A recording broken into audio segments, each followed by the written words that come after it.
girlfriend was drinking alone with a guy and got taken advantage of. I'm upset she put herself in that situation. My girlfriend Kate and I, 22F, 23M, have been together for 3 years now. My girlfriend has a friend, Tom, now ex-friend, from college who used to be interested in her and asked her out, but he started dating someone else and this friend and his girlfriend, Jenna, became great friends of each other. These three were extremely open with each other, and they had a group chat where these three discussed all sorts of things and made sex jokes. Typical, I thought. However, I drew the line where you shouldn't directly talk about suggestive things with her. This wasn't really something Kate understood, as they've been in each other's lives for years, and she led me to believe I simply couldn't understand their dynamic. I was also extremely uncomfortable with them hanging out alone together. Kate is extremely loyal to me, and I wouldn't say she's the sort of the woman to cheat. However, in my opinion, she can be extremely naive, especially when it comes to this person. Tom used to make suggestive jokes which I disliked, but she used to laugh it off. I picked up on some bad energy from him, and do not think he has good intentions when it comes to my girl. My parents took my brothers and I to a vacation for 2 weeks, so I wasn't in town. Kate, Tom and Jenna made plans to hang out together, but then Jenna fell sick last minute, and they had already purchased tickets, so Tom and Kate went together. I raised objection to it, and told her not to get drunk around him, but she dismissed me, and got angry I was trying to control her. I was supposed to arrive 4 days after her plans, and Kate didn't message me for the entire 3 days. We both were angry at each other, I assumed. However, when I came back, she invited me to her place and broke down and started apologizing. She confessed that she was so mad at me that she had like 5 shots that night, and she didn't realize when Tom groped her. She slapped him hard in the bar and took an Uber and came home. She said she was ashamed of telling me earlier, and that I was right about him. I was trying to really hold myself together and didn't lash out at her or anything. I said that we need to immediately report him to the university authority about what he did, and I will support her.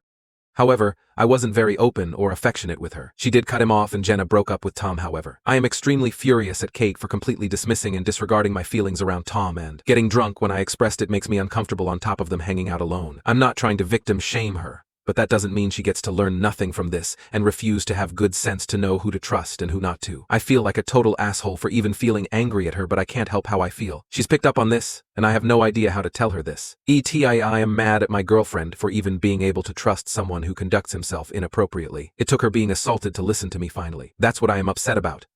Like, she shouldn't have to have this awful experience in order to finally process every single time I raised concerns about this. This is just terrible. Like, if she got scammed out of her life savings because she trusted a guy over me, when I kept shouting repeatedly not to do that, would I still have compassion for her? I would struggle for empathy, at least for some time, because I would consider such a person unreliable to make big decisions in life. I feel disrespected and disgusted with her. How do I hold her responsible for her ignorance? I am so mad at her I want to break up with her. I'm extremely sorry if my post is triggering, but I'm not blaming her for the actions of the douche who groped her without her consent and assaulted her. His actions are entirely his own, and I'm going to make sure to get him fucking booted off the campus for what he did. I mean, I don't know how to frame this without being problematic, but she didn't prioritize her safety and acted like a freaking adult for God's sake, and thought it was totally okay to get drunk like that, and that too out of spite. Like, this whole situation tells me that unless she gets to experience the worst of the worst undeserved consequences, she wouldn't change or listen to me. This isn't someone I want to be with. I wish she just stopped taking my concerns as an affront to her autonomy. Update 2. I couldn't post an update to my original account because trying to post there returned a user error for that account, which honestly confused me since my other connected accounts were working perfectly fine. I've had the time to read all the comments. Most of you were supportive and had a balanced perspective, however some were uber extreme on ends. Some called me an evil little misogynist who wants to act like her dad and control her and shame her.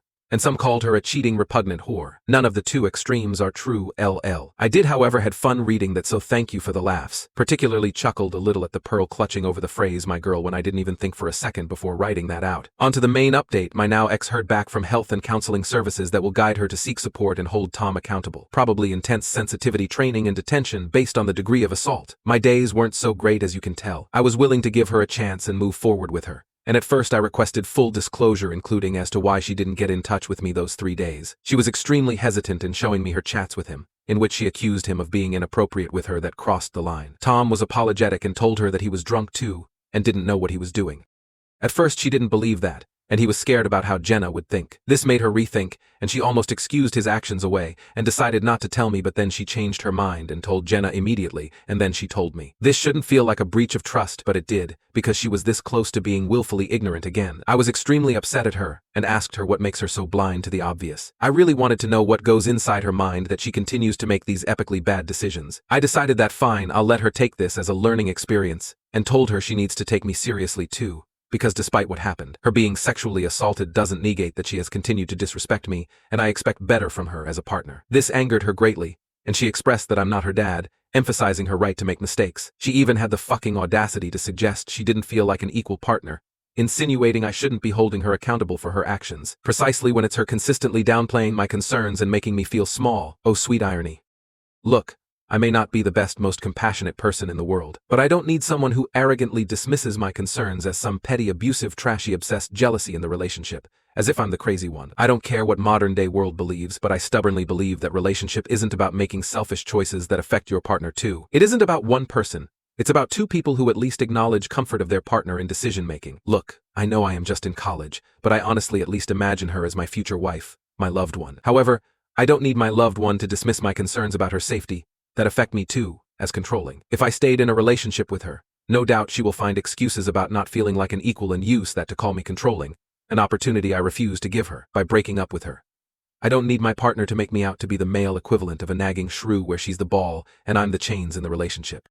It just makes me cringe hard about unintentionally taking that role in the relationship just because from my POV her actions came from a place of willful ignorance, spite, and lack of respect for our relationship. And I think I can never have a high opinion of Kate unless she changes this part of her personality, which would be unfair given her awfully limited understanding of her surroundings. If I stayed with her, she'd complain about being treated like a child, most probably because I'll see her as acting like one, going about drinking despite her partner, and not being able to recognize and put boundaries around inappropriate conduct. And that's exhausting. Maybe I'm wrong for saying that, but I sincerely hope she grows into an emotionally mature individual who doesn't feel the need to retaliate like a child when her so-called autonomy feels threatened just because a loved one is trying to look out for her. I purposely destroyed my sister's wedding, and I'm not remorseful. I'm adopted from the UK. My sister and parents are white, my parents and I live in the UK, and my sister lives in the US. She is now getting married. I work a lot. I'm a workaholic, and frankly, I dislike going to the US, for multiple reasons. For these reasons, I actually haven't met my sister's fiancé until this past weekend where I met him. I was with my parents, and the whole time he was complimenting my parents for adopting a refugee, and how I speak very good English. He was also speaking loudly and slowly when addressing me directly. He also scoffed at the concept of me earning more than him. Worse, he at one point made an allusion to him, my sister and my parents being real people and me being a person of color. One was pissed, like unbelievably pissed. But I sucked it up. America is known for racism. I should have expected this. My fault, according to my sister. Then along comes his grandparents, who are shocked when they see me, and ask my sister what. How are you related to that?